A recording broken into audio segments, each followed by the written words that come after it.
Hello everyone, Zango ফুল featured online blog project সিরিজের part 2 তে আপনাদের আবারও স্বাগতম। আপনাদের সাথে আছি আমি মেহেদি।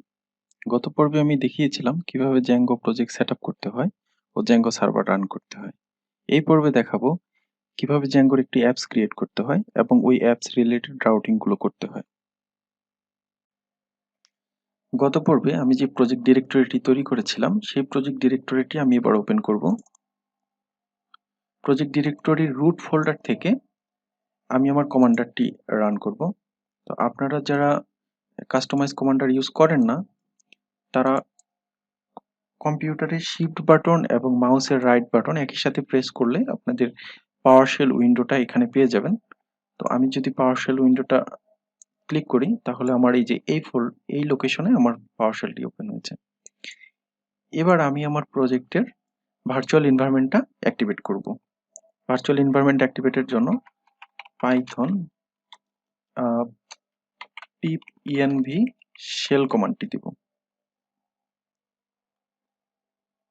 আমার ভার্চুয়াল এনভায়রনমেন্টটি অ্যাক্টিভেট হয়ে গেছে। এখন আমি জ্যাঙ্গোর জন্য একটি অ্যাপস ক্রিয়েট করব।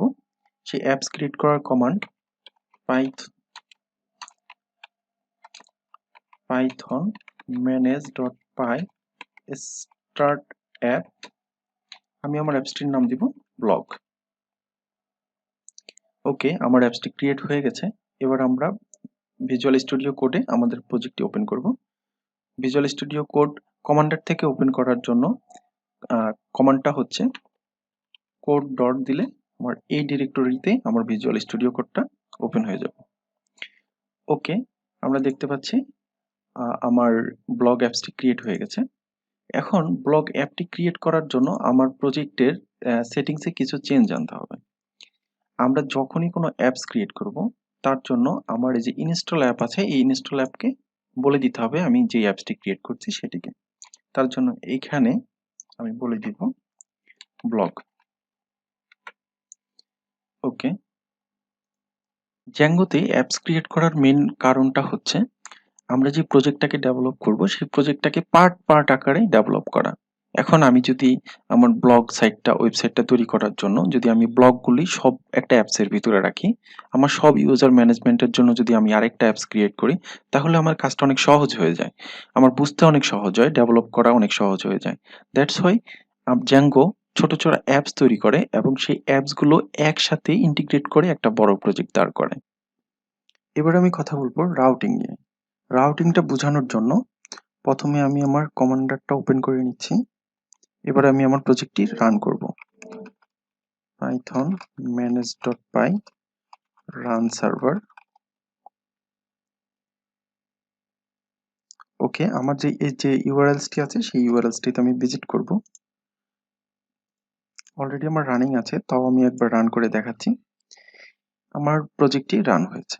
তো এখন যখন আমি আমার এই অ্যাড্রেসটি ভিজিট করেছি, এই অ্যাড্রেসটিতে ভিজিট হওয়ার পরে আমাকে এই সাইটটি সে রেন্ডার করলো। প্রত্যেকটি ওয়েবসাইট আমরা যখন এক একটি ইউআরএলস ভিজিট করি সেই ইউআরএলস এর রিকোয়েস্টটা আমার সার্ভারের কাছে যাচ্ছে এবং সার্ভার আমাকে কিছু একটা রিটার্ন করছে। এটাই হচ্ছে অ্যাকচুয়ালি রাউটিং। এখন আমরা সেই রাউটিং গুলো কনফিগার করব। আমার প্রজেক্ট লেভেলে অ্যাপ লেভেলে আমি একটি ফাইল ক্রিয়েট করব urls.py। ওকে, এবার আমি আমার প্রজেক্ট লেভেলের যে ইউআরএলস আছে সেটি ওপেন করব। আমার যদি প্রজেক্টে একটি মাত্র অ্যাপস থাকে তাহলে আমি আমার ইউআরএলস এর প্যাটার্নগুলি প্রজেক্ট লেভেলের যে ইউআরএলস আছে সেখানেও কনফিগার করতে পারি, আবার অ্যাপস লেভেলেও কনফিগার করতে পারি। যদি একাধিক থাকে তাহলে আমি বলবো আপনারা সবাই অ্যাপস লেভেলে কনফিগার করবেন। প্রথমে আমি দেখাবো কিভাবে প্রজেক্ট লেভেলের ইউআরএলস থেকে আপনারা রাউটিং করতে পারেন। তার জন্য আমি আমার মেইন যেই অ্যাপস আছে অ্যাপসের ব্লগসে view.py তে চলে গেলাম। এখানে আমি একটা ফাংশন লিখবো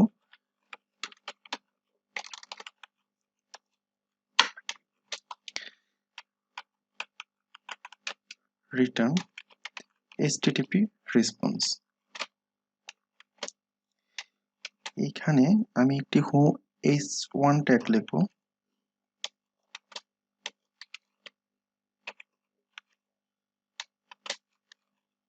তার ভিতরে আমি হ্যালো ওয়ার্ল্ড রিটার্ন করব।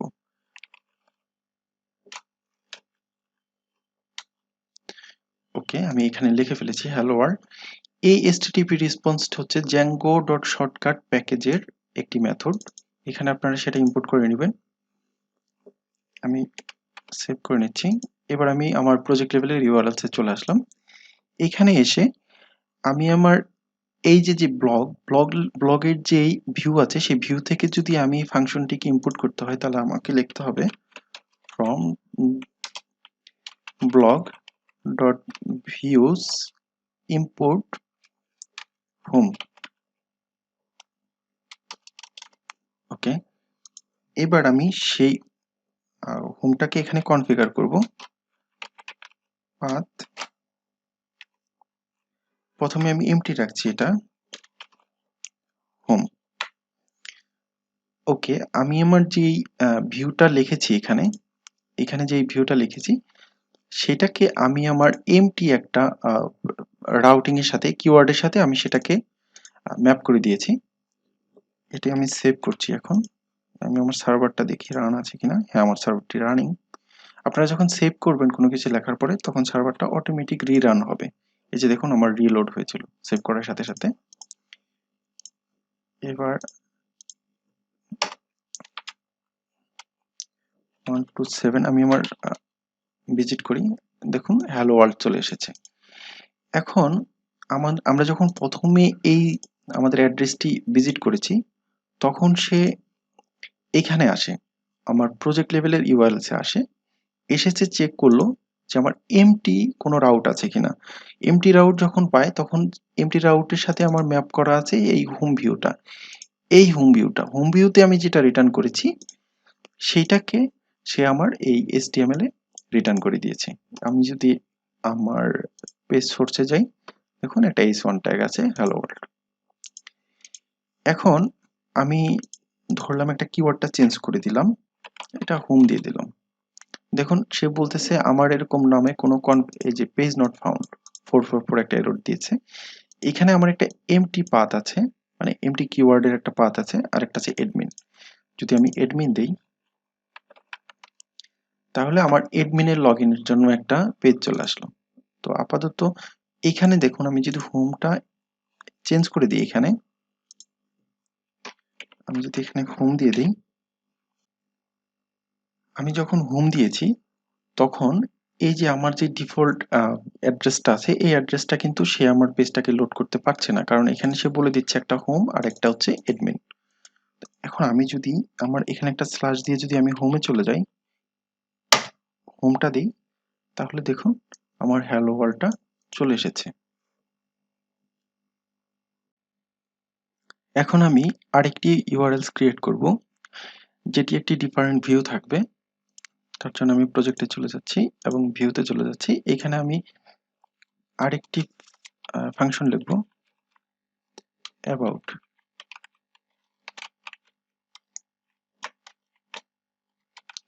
Return http response.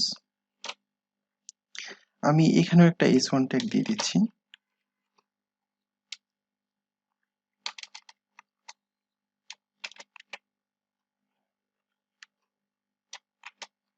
এবং এর ভিতরে অ্যাবাউট রিটার্ন করে দিচ্ছি।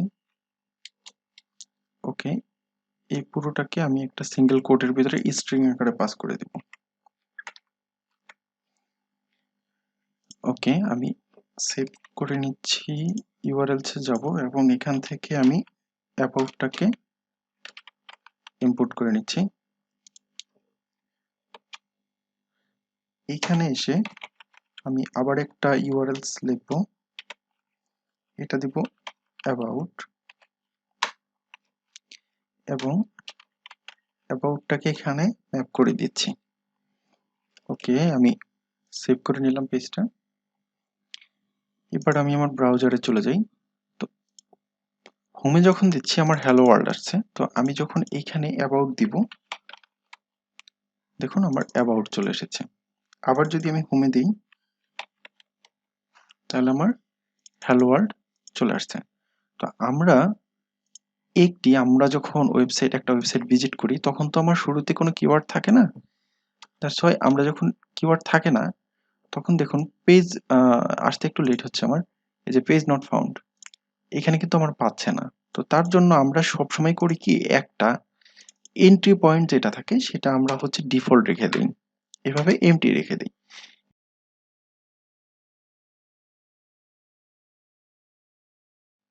তখন এমটি পয়েন্টের জন্য এই যে আমার যে অ্যাড্রেসটা, এখানে ধরুন যে কোনো অ্যাড্রেস আমি হোস্ট করার পরে থাকলো, তো যখন আমি সাইটটা ভিজিট করব তখন সাথে সাথে আমাকে একটা হোম ভিউ দিবে। দ্যাটস ওয়াই আমরা এখানে প্রথম যে ইউআরএলসটা থাকে সেটা আমরা খালি করে রাখি, অন্তত একটা এন্ট্রি পয়েন্টের জন্য সেটা আমার একটা খালি কিওয়ার্ড থাকে, যেটা হচ্ছে আমার ওয়েবসাইটটা পাওয়ার ইউআরএলসটা ভিজিট করার সাথে সাথে আমাকে একটা ভিউ দিবে। ওকে, এবার আমি কিভাবে অ্যাপস লেভেলে সেটা কনফিগার করতে হয় আমি সেটা দেখাবো। আমি হচ্ছে এখান থেকে এগুলো কেটে দিচ্ছি এবং এটা কেটে দিচ্ছি। আমি এখানে একটি মেথড ইনপুট করে নিব, ইনক্লুড, এবং এখানে পাথ। প্রথমে আমি এটা এমটি রাখবো এবং ইনক্লুডের ভিতরে আমি যে আমার এই যে ব্লগের যে একটা urls.py আছে সেটাকে এখানে চিনিয়ে দিব। তো তার জন্য আমি প্রজেক্টের নাম দেব blog.urls। ওকে, আমার এই জায়গাতে আমার কাজ শেষ। এটাকে আমি সেভ করে দিই। এইবার আমি আমার প্রজেক্ট অ্যাপ লেভেলের যে ইউআরএল সেখানে আসবো, সেখানে from django.urls import path url patterns। ওকে, এইখানে আমি আমার পাথগুলো ডিফাইন করব। এখন আমার যে ভিউগুলো আমি লিখেছি সেই ভিউগুলো আমার এই যে ব্লগের যে ভিউ, সেই ভিউ থেকে আমি আমার ফাংশনগুলো এখানে নিয়ে আসব। তার জন্য লিখতে হবে from ডট দিব, কারণ আমার সেম ডিরেক্টরির আমার এই ব্লগ ডিরেক্টরির ভিতরে আছি। দ্যাটস মিন আমি ডট দিয়ে ভিউর ভিতর থেকে আমি আমার ফাংশনগুলোকে নিয়ে আসব। একটা হচ্ছে আমার হোম আর একটা অ্যাবাউট। ওকে, এবার আমি পাথগুলো এখানে লিখব। প্রথমটা আমি এমটি রাখছি এবং তার সাথে কনফিগ ম্যাপ করাচ্ছি হোম, এবং পরেরটি দিব অ্যাবাউট, এবং অ্যাবাউটকে এখানে আমি ম্যাপ করে দিচ্ছি। ওকে, এবার আমি আমার সাইটটিতে যাই এবং যদি রিফ্রেশ দেই, সরি আমি সেভ করতে ভুলে গেছি, এইখানে এবার আমি রিফ্রেশ দিচ্ছি, দেখুন এক্স্যাক্টলি সেম আউটপুট আসছে। তো এই ক্ষেত্রে কি হচ্ছে, আমার প্রজেক্টের যে ইউআরএলস আছে সেই ইউআরএলস এ প্রথমে সে এখানে আসছে, এখানে এসে যখন এমটি পাচ্ছে, এমটি পেলে সে blog.urls এ চলে যাচ্ছে, এই blog.urls এ। এখানে এসে যখন সে এমটি হোম পাচ্ছে তখন সে এই যে আমার যে হোমের যে ভিউটা আছে, এই হোমের ভিউটাকে সে রেন্ডার করে দিচ্ছে, http রেসপন্সে রেন্ডার করে দিচ্ছে। আজকে তাহলে এই পর্যন্তই। পরবর্তী টিউটোরিয়ালসে আমি এই প্রজেক্টের বিভিন্ন মডিউলস, অন্যান্য মডিউলস গুলো নিয়ে আলোচনা করব। সে পর্যন্ত আপনারা সাথেই থাকুন এবং আমার চ্যানেলটি সাবস্ক্রাইব করে পাশে থাকুন। ধন্যবাদ।